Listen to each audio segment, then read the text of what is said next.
नमस्कार। मैं डॉक्टर दिनेश चारण बीए प्रथम वर्ष के हिंदी साहित्य के प्रथम प्रश्न पत्र में आप सभी का स्वागत करता हूं। हम आधुनिक काव्य सोपान पुस्तक पढ़ रहे हैं और आधुनिक काव्य सोपान में सुमित्रानंदन पंत की कविता हम पढ़ रहे हैं। आज की कक्षा में हम सुमित्रानंदन पंत की कविता मौन निमंत्रण पढ़ेंगे।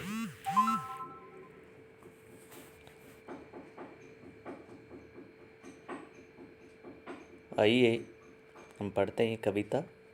पहले मैं कविता पढ़ूंगा, उसके बाद उसकी व्याख्या करूंगा। मौन निमंत्रण। स्तब्ध ज्योत्सना में जब संसार चकित रहता, शिशु सा नादान विश्व की पलकों पर सुकुमार विचरते हैं जल स्वप्न अजान।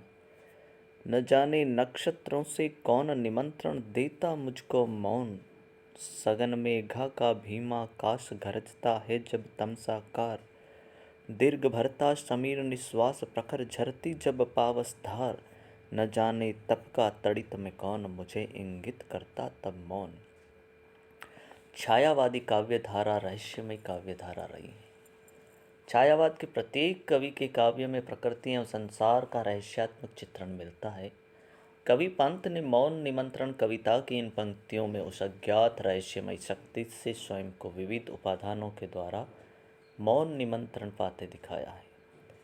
प्रकृति में होने वाला प्रत्येक परिवर्तन कवि के लिए रहस्य की वस्तु है, क्योंकि वह उसे मौन निमंत्रण देता है। इस संसार में कवि को मिलने वाले विभिन्न मौन निमंत्रणों के बारे में कवि लिख रहा है कि स्तब्ध ज्योत्सना में जब संसार चकित रहता, शिशु सा नादान विश्व के पलकों पर सुकुमार विचरते हैं जल स्वप्न अजान। न जाने नक्षत्रों से कौन निमंत्रण देता मुझको मौन।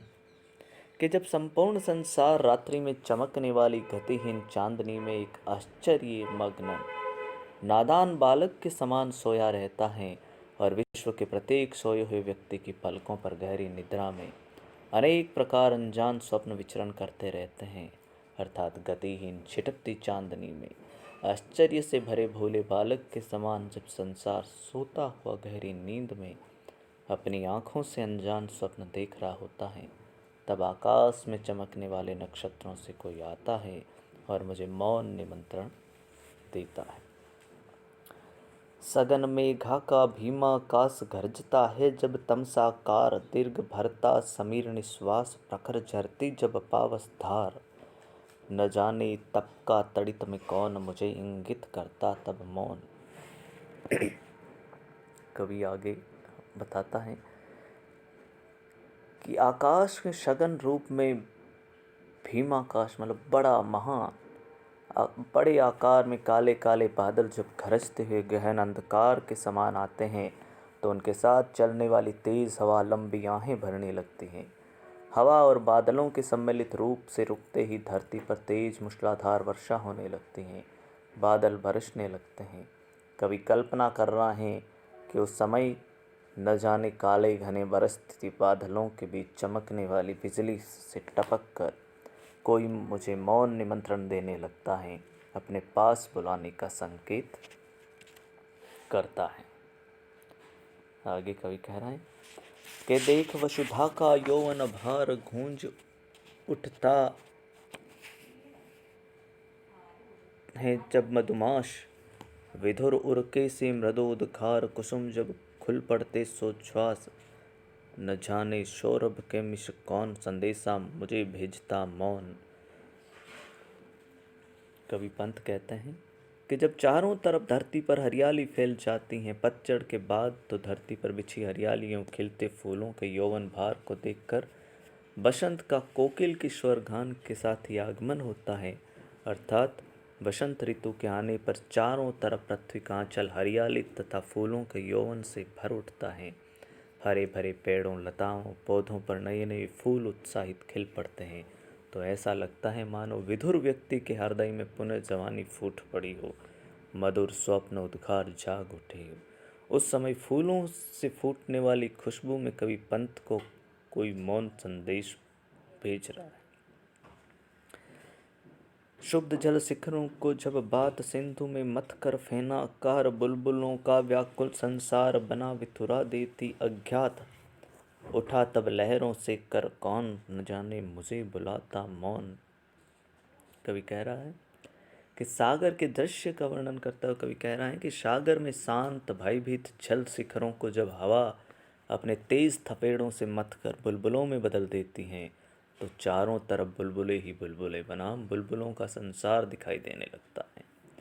ऐसे बुलबुलों से भरपूर संसार को हवा अपने थपेड़ों से पुनः अज्ञात रूप में बिखरा कर अलग कर देती हैं। उस समय सागर में उठने वाली लहरों से कोई हाथ उठाता है और हाथ हिला हिला कर मुझे अपनी तरफ बुलाता है, अर्थात बुलबुलों रहित लहरें मुझे मौन निमंत्रण देती सी प्रतीत होती हैं।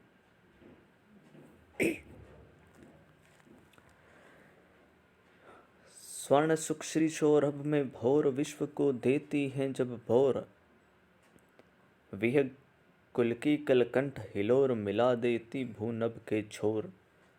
न जाने अलस पलक दल कौन खोल देता तब मेरे मौन।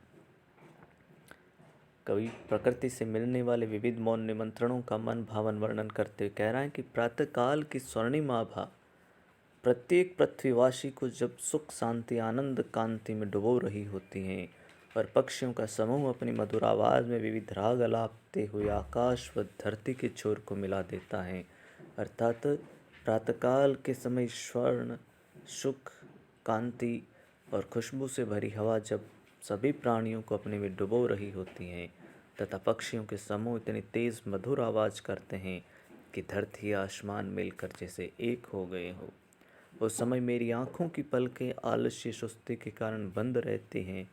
उस समय न जाने कौन आता है और मेरी बंद पलकों को खोल जाता है। ये सब मेरी समझ में नहीं आता है कि मुझे मौन निमंत्रण कौन दे रहा है। कभी आगे लिखता है कि तुमुल तम में जब एकाकार ऊँगता एक साथ संसार, भीरु झिंगुर कुल की झनकार कपा देती तंद्रा के तार। न जाने खद्यो तुम से कौन मुझे पता दिखलाता तब मौन। तुमुल तम कहते हैं, तम कहते हैं अंधेरा, तुमुल यानी घना, घने अंधेरे में। और खद्योत जहाँ आया है, खद्योतों का मतलब होता है ग्रह नक्षत्र, नक्षत्र मतलब जो चमकने वाले। कभी कहता पृथ्वी पर विद्यमान प्रचंड घनी काली रात्रि में जब सारा संसार एक साथ ऊँघता रहता है, नींद में लीन होता है, तब कहीं दूर से झिंगुर पक्षियों की भयावह झनझन की आवाज़ एकदम सोए हुए प्राणियों की नींद के तारों को कंपायमान करके चली जाती हैं और मनुष्य बेचैन हो उठते हैं। उस समय आकाश में चमकने वाले जुगनुओं से न जाने कोई मुझे मौन रूप से पथ दिखलाता रहता है। वह कौन अज्ञात शक्ति जुगनुओं से मुझे प्रकाश दिखलाती हैं, मेरे लिए यही रहस्य की बात है।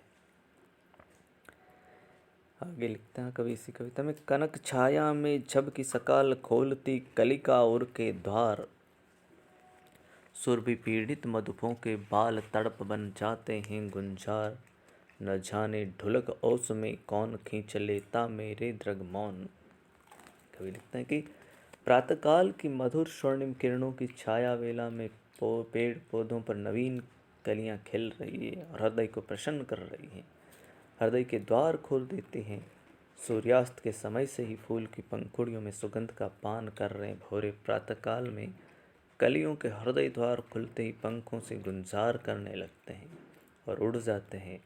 उस मधुर वेला में पेड़ पौधों की पत्तियों पुष्पों से ढुलक रही ओस की बूंदों का स्वर्णिम दृश्य अनायास ही मेरी आँखों की दृष्टि को अपनी ओर खींच लेता है, जिसे मैं रोक नहीं पाता हूँ।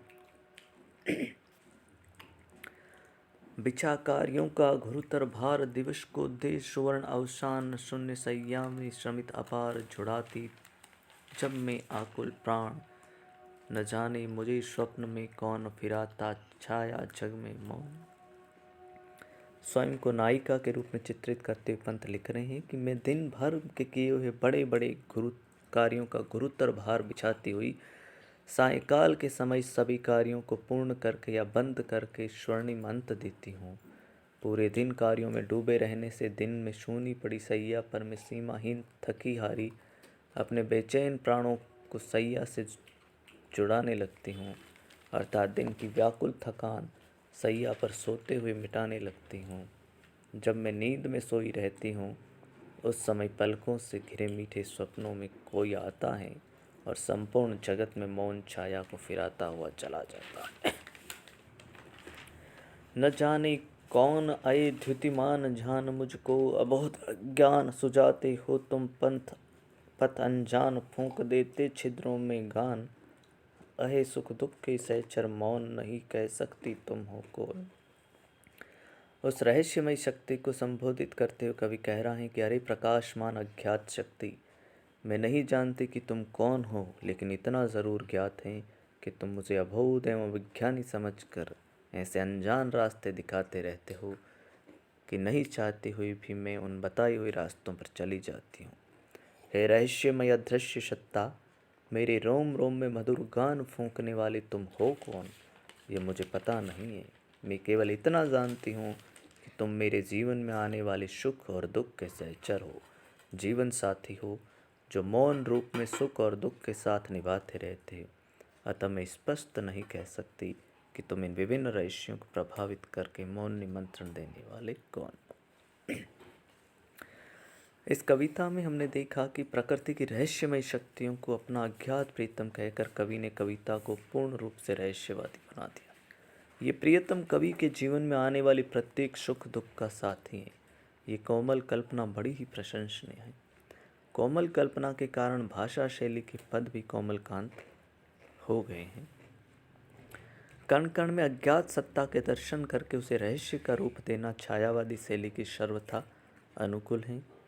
इस कविता में मानवीकरण अनुप्रास अलंकारों का प्रयोग कवि ने किया है। इस कविता में अगर कुछ समझ में नहीं आया तो आप पुनः मुझसे पूछ सकते हैं। धन्यवाद।